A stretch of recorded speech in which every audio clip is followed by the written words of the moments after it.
ఇప్పుడు కొత్తగా అమెరికా ఏమైనా కళ్ళు తెరిచిందా, నిద్రలేచిందా? ఇప్పుడు న్యూక్లియర్ థ్రెట్ పాకిస్తాన్ నుంచి పొంచి ఉందని తులసి గబార్డ్ మాట్లాడడం టైమింగ్ ఇప్పుడు వార్ జరుగుతున్నటువంటి టైంలో ఎందుకు? అమెరికాకి మేజర్ శత్రు దేశాలు ఏమంటే Russia, China, north Korea, Iran ఉంటాయి. ఇప్పుడు పాకిస్తాన్ కూడా అందులోకి వచ్చింది. ఒక టెర్రరిస్ట్ దేశంగా పాకిస్తాన్ పూర్తిగా మారిపోయిన సందర్భం. వాళ్ళ దగ్గర ఇప్పుడు ఒకవేళ ప్రభుత్వాన్ని కూల్చేసి రేపు పొద్దున ఏ షహబాజ్ షరీఫ్ తో అసెంబ్లీలో కూల్చేసి ఏ లష్కర్ తైబా నాయకుడో, ఏ జైషే మహమ్మద్ నాయకుడో, ఏ అల్ ఖైదా చీఫో. నమస్తే, welcome to unfiltered. America national intelligence director Tulsi Gabbard సంచలన వ్యాఖ్యలు చేశారు. రాబోయే రోజుల్లో భవిష్యత్తులో అమెరికాకి పాకిస్తాన్ నుంచి ఒక పెద్ద న్యూక్లియర్ థ్రెట్ పొంచి ఉంది అని మాట్లాడారు. ఇది ట్రంప్కి ఒక విధంగా ఇండైరెక్ట్ వార్నింగ్ లాంటిదిగానే మనం భావించాలి. గత 40 సంవత్సరాలుగా అమెరికా వివిధ రూపాల్లో పాకిస్తాన్కి ఫండింగ్ చేస్తోంది. బట్ ఇప్పుడే ఎందుకు ఇలాంటి స్టేట్మెంట్ తులసి గబార్డ్ నుంచి వచ్చింది? ఎలా అర్థం చేసుకోవాలి ఈ స్టేట్మెంట్? ఈ అంశాన్ని గురించి మాట్లాడదాం. నాతో స్టూడియోలో అందుబాటులో ఉన్నారు Nationalist hub CEO Sai Krishna గారు. సాయి గారు నమస్తే. నమస్తే అండి. ఇదేం కొత్త కాదు నిజానికి. అమెరికా కానీ వెస్ట్రన్ కంట్రీస్ కానీ పాకిస్తాన్కి ఫండింగ్ చేస్తున్నాయి వివిధ రూపాల్లో లాస్ట్ 40 ఇయర్స్ నుంచి. ఇప్పుడు కొత్తగా అమెరికా ఏమైనా కళ్ళు తెరిచిందా, నిద్రలేచిందా? ఇప్పుడు న్యూక్లియర్ థ్రెట్ పాకిస్తాన్ నుంచి పొంచి ఉందని తులసి గబార్డ్ మాట్లాడడము టైమింగ్ ఇప్పుడు వార్ జరుగుతున్నటువంటి టైంలో ఎందుకు? సో యాక్చువల్లీ ఇరాన్ వార్ మొదలైన దగ్గర నుంచి ఇప్పటి వరకు ఆల్మోస్ట్ 3 వారాలకు వస్తుంది. ఈ 3 వారాల్లో ఎప్పుడు కూడా తులసి గబార్డ్ మాట్లాడలేదు. Literally Tulsi Gabbard intelligence chief. దీంట్లో ఇప్పుడు ఇంటెలిజెన్స్ చీఫ్ ఆవిడ ఒక రిపోర్ట్ ఎవ్రీ ఇయర్ రిలీజ్ చేసేటువంటి ఒక రిపోర్టు ఇప్పుడు రిలీజ్ చేశారు. అదేంటంటే వాళ్ళు హోమ్ల్యాండ్ థ్రెట్ అసెస్మెంట్ రిపోర్ట్ అని అంటారు. ముఖ్యంగా చెప్పాలంటే అమెరికా పైన ఏ దేశాల నుంచి ప్రమాదం పొంచి ఉంది, ఏ దేశాలు వాళ్ళపైన అటాక్ చేసే అవకాశం ఉంది, ఎటువంటి ప్రమాదాలు ఉన్నాయి, ఎటువంటి ఛాలెంజెస్ని అమెరికా ఎదుర్కోవాలి అని థ్రెట్ అసెస్మెంట్ రిపోర్ట్ ప్రతి సంవత్సరం రిలీజ్ చేస్తారు. ఇంటెలిజెన్స్ డిపార్ట్మెంట్ రిలీజ్ చేస్తుంది వాళ్ళ CIA నుంచి. సో ఇంటెలిజెన్స్ చీఫ్గా ఉన్నటువంటి తులసి గబార్డ్ ఆ రిపోర్ట్ని విడుదల చేశారు. ఆ రిపోర్ట్లో అంటే ప్రతి సంవత్సరం కూడా వాళ్ళు మేజర్గా వాళ్ళు న్యూక్లియర్ థ్రెట్ అనగానే ఆ దేశం పైన మిజైల్స్ అటాక్ చేయగలిగే క్యాపబిలిటీస్ ఏ దేశాలకు ఉన్నాయి, ముఖ్యంగా అమెరికాకి శత్రు దేశాలుగా భావించేవి అండ్ టెర్రరిస్ట్ కంట్రీస్గా భావించే దేశాల నుంచి ఎటువంటి థ్రెట్ ఉంటుంది అనేది వాళ్ళు అసెస్ చేస్తారు. ప్రతి సంవత్సరం లాగే వాళ్ళు ఈసారి కూడా అట్లాంటి అసెస్మెంట్ చేశారు. అందులో ఈసారి పాకిస్తాన్ జోడించబడింది. సో మామూలుగా అయితే అమెరికాకి మేజర్ శత్రు దేశాలు ఏమంటే Russia, China, north Korea, Iran ఉంటాయి. ఇప్పుడు పాకిస్తాన్ కూడా అందులోకి వచ్చింది. ఇరాన్ మొదటి నుంచి కూడా deaths to America, deaths to Israel అనేది వాళ్ళు చెప్తున్నటువంటి నినాదము. దాని గురించి వాళ్ళు మాట్లాడుతూ ఉంటారు. మొన్న కూడా ఇరాన్ మీద యుద్ధం జరిగిన టైం కాబట్టి. సో ఇరాన్ మీద యుద్ధం చేసే టైంలో డొనాల్డ్ ట్రంప్ అండ్ నెతన్యాహు ఇచ్చినటువంటి మేజర్ స్టేట్మెంట్ ఏంటంటే ఇరాన్ అనేది ఒక న్యూక్లియర్ ఎన్రిచ్మెంట్ ప్రోగ్రామ్ని పెంచుతోంది. వాళ్ళు న్యూక్లియర్స్ని తయారు చేస్తూ ఉన్నారు, అణ్వస్త్రాలు తయారు చేసుకుంటున్నారు. ఆ అణ్వస్త్రాలు మా మీదనే ప్రయోగిస్తారు. ఓకే, అందులోనూ ఇప్పుడు ఎందుకు అటాక్ చేశారు అని అంటే వాళ్ళు చెప్పింది ఏంటంటే ప్రియంప్టివ్ అటాక్స్ అన్నారు ఆయన. అంటే ఏంటంటే ఇరాన్ మా పైన అటాక్ చేయడానికి సిద్ధమవుతోంది. సో అందుకే ముందు మేమే వాళ్ళపైన అటాక్ చేశాం, అంటే మా మీద అటాక్ చేస్తున్నారు కాబట్టి మేము అటాక్ చేశామనేది వీళ్ళు చెప్పిన పాయింట్, రైట్? సో మా మీద అటాక్ చేస్తున్నారు కాబట్టి అటాక్ చేస్తున్నాము అని చెప్పినటువంటి నేపథ్యంలో ఒక ప్రెస్ రిపోర్టర్ ఒక అతను అడిగారు ప్రశ్న. సో మీరు చెప్తున్నారు కదా ఇరాన్ మీ మీద అటాక్ చేస్తుందని, దానికి ఇంటెలిజెన్స్ సమాచారం ఏమైనా మీ దగ్గర ఉందా? ఈ పర్టికులర్ ఇన్సిడెంట్ని బేస్ చేసుకుని దీన్ని బేస్ చేసుకుని మేము ఈ అవగాహనకు వచ్చామని మీ దగ్గర ఇంటెలిజెన్స్ ఉందా అని అడిగారు. అడిగితే దానికి పీట్ హెగ్సెట్ సమాధానం చెప్పే క్రమంలో కొంత ఆయన రివర్సల్గా ఇంకో మాట చెప్పారు. అప్పుడు ఆయన అన్న సమాధానం ఏంటంటే నెతన్యాహు లేదా ఇజ్రాయిల్ ఇరాన్ మీద అటాక్ చేయబోతోంది, అందుకే మేము చేసాం. మేము ఇజ్రాయిల్ ఒకసారి అటాక్ చేసిన వెంటనే ఇరాన్ ఖచ్చితంగా రిటాలియేట్ చేస్తుంది, మా మీద అటాక్ చేస్తుంది కాబట్టి మేము ముందే అటాక్ చేశామని అన్నారు. ఫస్ట్ చెప్పింది ఏంటి? ఇరాన్ మా పైన అటాక్ చేస్తుంది కాబట్టి మేము అటాక్ చేశామన్నారు. తర్వాత ఈ ప్రశ్నకు సమాధానంగా ఆయన వేరే మాటని చెప్తూ ఆయన ఏమన్నాడంటే ఇజ్రాయెల్ ఎలాగో అటాక్ చేయడానికి సిద్ధపడింది, సో ఇజ్రాయెల్ అటాక్ చేస్తుంది కాబట్టి ఇరాన్ మళ్ళీ రిటాలియేట్ చేస్తుంది కాబట్టి సో మేము అటాక్ చేసామని. సో ఫస్ట్ క్వశ్చన్ ఎవరైనా ఏమడుగుతారు? అసలు నెతన్యాహుని మీరు ఆపాలి కదా అని అడుగుతారు. సరే, దీనికి సమాధానం లేదు, అది పక్కన పెడదాం. ఈ క్రమంలో తులసి గబార్డ్ ఈ రిపోర్ట్ రిలీజ్ చేశారు. అండ్ దీనికంటే ముందు అసలు తులసి గబార్డ్ డెమోక్రట్ పార్టీకి సంబంధించినటువంటి వ్యక్తి. డెమోక్రటిక్ పార్టీలో ఆవిడ ప్రెసిడెన్షియల్ క్యాండిడేట్గా కూడా తనను తాను అనౌన్స్ చేసుకోవడం, ఆ ప్రెసిడెన్షియల్ రేస్లో కూడా కొంత దూరం రావడము, ఆ తర్వాత డెమోక్రటిక్ పార్టీ పూర్తిగా లిబరల్ యాటిట్యూడ్తో కలిగి ఉండడము, వోక్ కల్చర్ని ప్రజెంట్ చేయడము, ఇవన్నీ చేస్తున్న క్రమంలో ఆమె రిపబ్లికన్ పార్టీలోకి వచ్చింది. వచ్చేటప్పుడు ఆమె చెప్పిన మాట ఏంటంటే, కీలకమైన వ్యాఖ్య ఒకటి ఉంది. అదేంటంటే తులసి గబార్డ్ చెప్పిన మాట ఏంటంటే, డెమోక్రటిక్ పార్టీ పూర్తిగా యుద్ధాల్లో నిమగ్నం అవుతోంది. యుద్ధాల మీదనే ఆమె డిపెండ్ అయి విపరీతంగా యుద్ధాల కోసమే వాళ్ళు పనిచేస్తూ ఉన్నారు. ఆమె వెటరన్ అనమాట, ఆమె ఆర్మీ వెటరన్, ఆమెలో పనిచేసిన వ్యక్తి కాబట్టి. సో యుద్ధాల మీద ఖర్చు చేస్తున్నారు. అండ్ యుఎస్లో మాగా ఓటర్ బేస్ని అట్రాక్ట్ చేసే క్రమంలో డొనాల్డ్ ట్రంప్ చెప్పిన మాట కూడా అదే. మన అమెరికాకు సంబంధించినటువంటి డబ్బులన్నీ కూడా అయితే యుద్ధాల కోసం ఖర్చు చేస్తున్నారు. అండ్ ఆ తర్వాత యుద్ధాల పేరిట జరిగినటువంటి జనాలను చంపే సందర్భంలో ఆ మనుషుల్ని కాపాడడం కోసం, ప్రజల్ని కాపాడడం కోసం మళ్ళీ మానవతా దృక్పథంతో చేసే సాయం రూపంలో డబ్బులు ఖర్చు చేస్తున్నారు. ఓవైపు యుద్ధాల కోసం ఖర్చు అవుతోంది, ఇంకోవైపు యుద్ధం పేరిట జరిగినటువంటి మారణ హోమంని దాని నుంచి బయటకు తీసుకురావడం కోసం మానవతా దృక్పథంతో చేసే యుఎస్ ఎయిడ్ వల్ల ఖర్చు చేస్తున్నాం. సో రెండు రకాలుగా అమెరికా నష్టపోతోంది. ఇందులో కొంత military industrial complex, deep state, అందులో ఉన్న వాళ్ళు లాభపడుతున్నారు. కానీ నిజంగా అమెరికా ప్రజల మీద భారం పడుతోంది అనేది డొనాల్డ్ ట్రంప్ మేజర్ ప్లాట్ ఆయన ప్రచారంలో. So make America great again అంటే కనుక మనం యుద్ధాలు చేయము, ఈ యునైటెడ్ నేషన్స్ లేకపోతే నేటో దేశాలు, వరల్డ్ హెల్త్ ఆర్గనైజేషన్ ఇట్లాంటి దేశాలకి మేము అసలు ఫండ్స్ ఇవ్వము అని చెప్పేసి ఆయన ప్రచారంలో చెప్పాడు. సో ఇప్పుడు తులసి గబార్డ్ డెమోక్రటిక్ పార్టీ నుంచి రిపబ్లికన్ పార్టీలోకి రావడానికి ఇది కూడా one of the reason. Woke culture లేకపోతే ఇదంతా ఒకవైపు అయితే, లిబరల్ యాటిట్యూడ్ ఇవన్నీ ఒకటైతే, ఇంకొక వైపు make America great again by not going for wars, not spending for war, right? So దీని మీద ఫోకస్గా ఆమె వచ్చింది. సో ఆమె ఇంటెలిజెన్స్ చీఫ్ అయింది. సో ఇప్పుడు క్వశ్చన్ ఏంటంటే, ఇవాళ అసెస్మెంట్ రిపోర్ట్లో ఇరాన్ కూడా మా పైన దాడి చేస్తుందని అసెస్మెంట్ రిపోర్ట్లో పెట్టారు. చైనా, అదేవిధంగా నార్త్ కొరియా, ఇంకోవైపు రష్యా పేర్లను కూడా అందులో పెట్టారు. కీలకంగా పాకిస్తాన్ పేరు ఇందులోకి వచ్చింది. ఇప్పుడు మీరు అడిగిన దాంట్లోకి వస్తున్నాను. అసలు ప్రశ్న ఇది, పాకిస్తాన్ పేరు ఎట్లా వచ్చింది అని అంటే, వాళ్ళకున్న అసెస్మెంట్ ఏంటి అని అంటే కనుక ICBM అంటారు, ఇంటర్ కాంటినెంటల్ బ్యాలిస్టిక్ మిజైల్స్ అంటారు, ఖండాంతర క్షిపణులు. అంటే అమెరికా మెయిన్ ల్యాండ్ పైన దాడి చేయడానికి ఎవరెవరి దగ్గర అయితే మిజైల్స్ క్యాపబిలిటీ ఉందో ఆ దేశాలని వాళ్ళు థ్రెట్గా భావిస్తారు. అంటే వాళ్ళకు ఈ దేశం నుంచి థ్రెట్ ఉంది మాకు అని భావిస్తారు. ఇప్పుడు మరి పాకిస్తాన్ దగ్గర అంత ఏముంది? వాళ్ళ దగ్గర ఉన్న మాక్సిమం ఏంటి అని అంటే షాహీమ్ అని ఒక మిజైల్ ఉంది, అది 2700 కిలోమీటర్ల రేంజ్ ఏమో ఉంది దానికి. Okay, not more than 3000. Okay, but వీళ్ళ అమెరికా మెయిన్ ల్యాండ్కి రీచ్ అవ్వాలి అని అంటే కనీసం 8000-9000 కిలోమీటర్ల దూరంలో ఉంటుంది ఎయిర్ స్పేస్లో. సో ఎలా వీళ్ళు కొట్టగలుగుతారు అంటే కనుక ఇప్పుడు చైనా ఇస్తున్నటువంటి సాయాన్ని తీసుకొని పాకిస్తాన్ గత కొంతకాలంగా ఇంటర్ కాంటినెంటల్ బాలిస్టిక్ మిజైల్ తయారు చేస్తోంది సీక్రెట్గా. సో చైనా సాయాన్ని తీసుకొని పాకిస్తాన్ కూడా తయారు చేస్తోంది. వాళ్ళ బాలిస్టిక్ మిజైల్ ప్రోగ్రామ్ చాలా వేగంగా నడుస్తోంది. సో అందుకోసం పాకిస్తాన్ని కూడా ఆ థ్రెట్ జాబితాలో చేర్చారు. This is the point.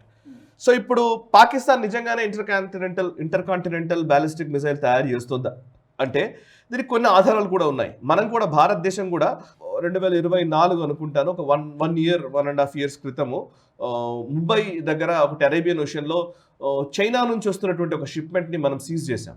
ఆ షిప్లో ఏంటంటే పాకిస్తాన్కు వెళుతున్నటువంటి కొన్ని పదార్థాలు ఏవైతే మెటీరియల్ ఉందో ఆ మెటీరియల్ డ్యూయల్ యూజ్ అంటారు దాన్ని. అంటే రెండు రకాలుగా సివిలియన్ పర్పస్కి యూజ్ చేసే nuclear material as well as weapons తయారు చేయడానికి యూజ్ చేసేటువంటి మెటీరియల్.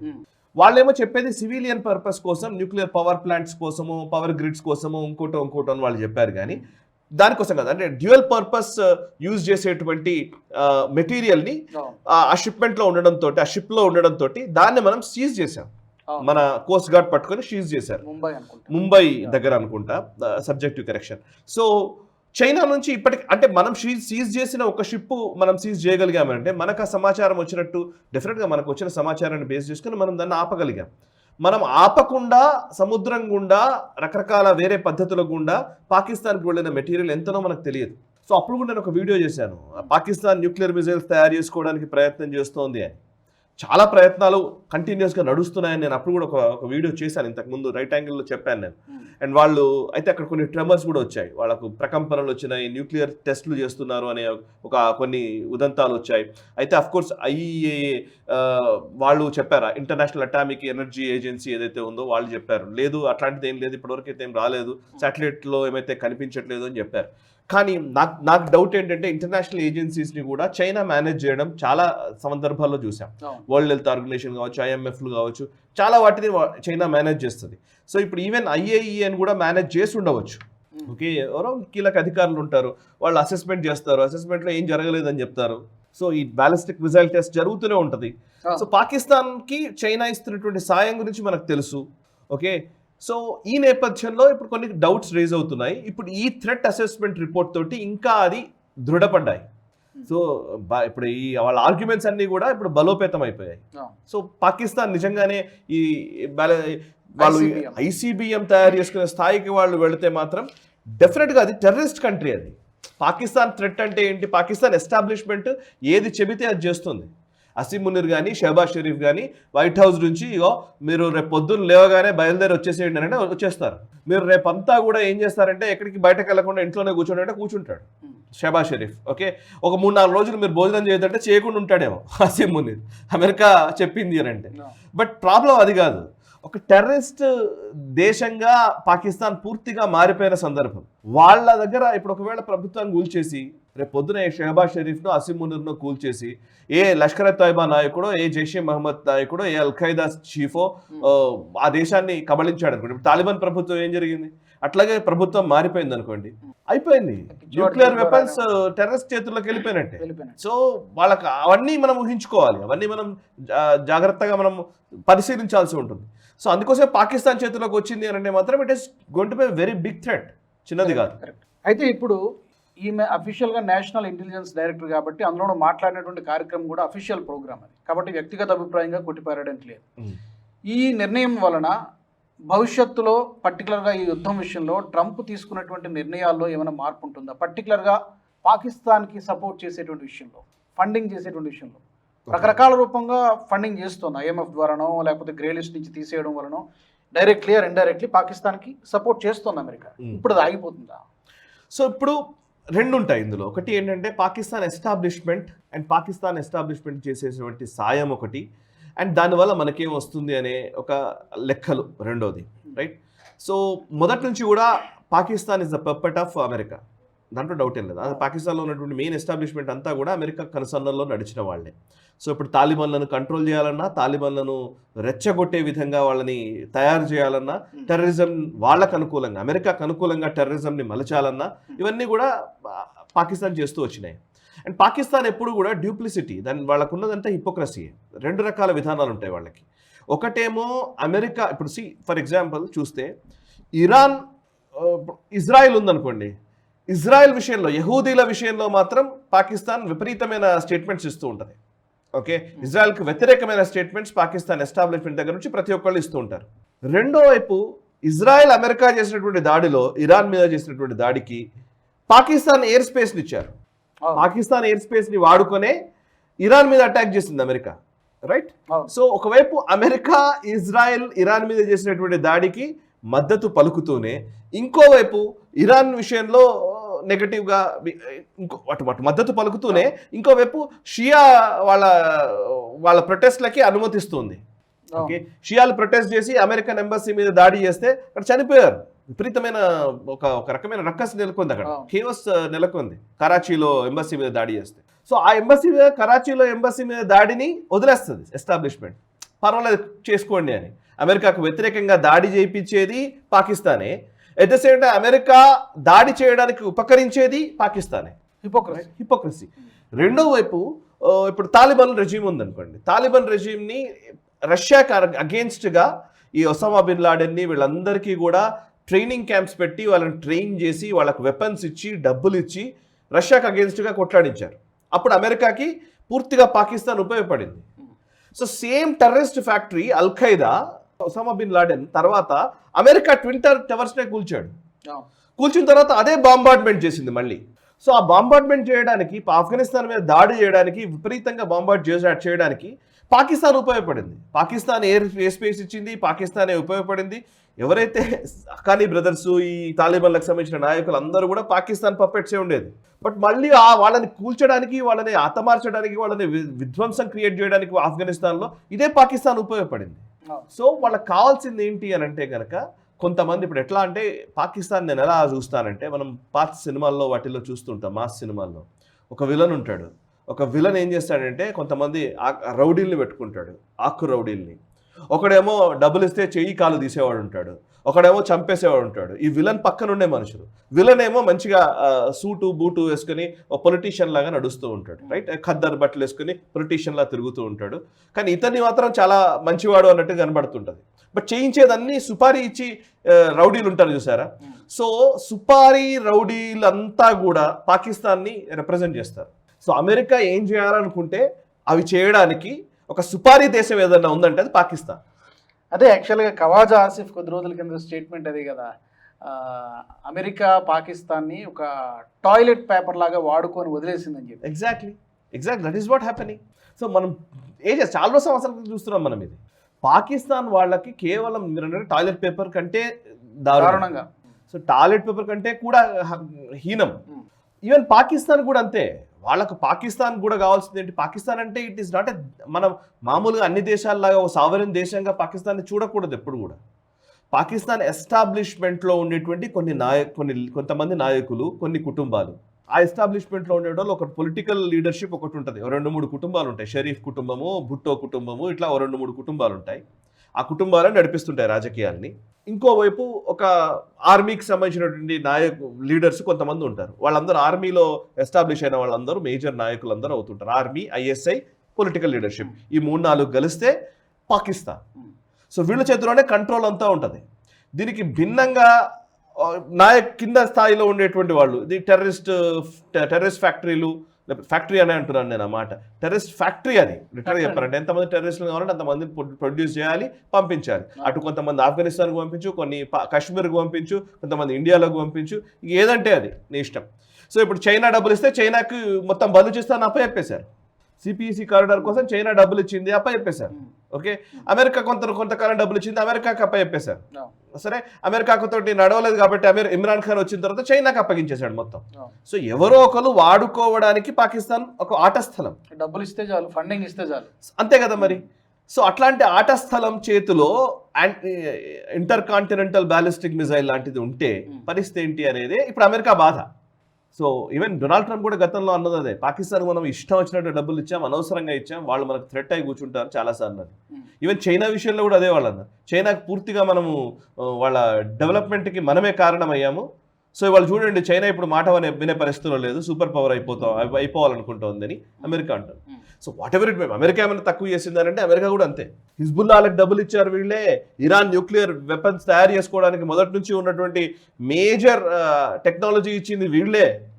ఓకే, సో ఖమైనీకి సపోర్ట్ చేశారు ఒక సందర్భంలో సద్దాం హుసేన్కి సపోర్ట్ చేశారు ఇరాన్ మీద దాడి చేయడం కోసం. ఆ తర్వాత సద్దాం హుసేన్ మీదనే దాడి చేశారు. సో ఇరాన్కి సపోర్ట్ చేశారు, ఇప్పుడు ఇరాన్ మీద విధ్వంసం సృష్టిస్తున్నారు ఇరాన్ పైన. సో అంటే నా ఉద్దేశం ఏంటంటే ప్రతి దేశం ఇలాగే బిహేవ్ చేస్తుంది, ఒక్క భారతదేశం మినహా. భారతదేశం మాత్రమే లిటరలీ దీనికి ఉన్నటువంటి, భారతదేశానికి ఉన్నటువంటి డిఎన్ఏ కూడా చూస్తే ఇది సనాతన హిందూ ధర్మానికి సంబంధించినటువంటి వాల్యూస్ని కలిగి ఉంది. కాబట్టి క్షాత్రం లేక కాదు, మనం చెయ్యలేక కాదు, చెయ్యకూడదని. చాలా తేడా ఉంది దీనికి.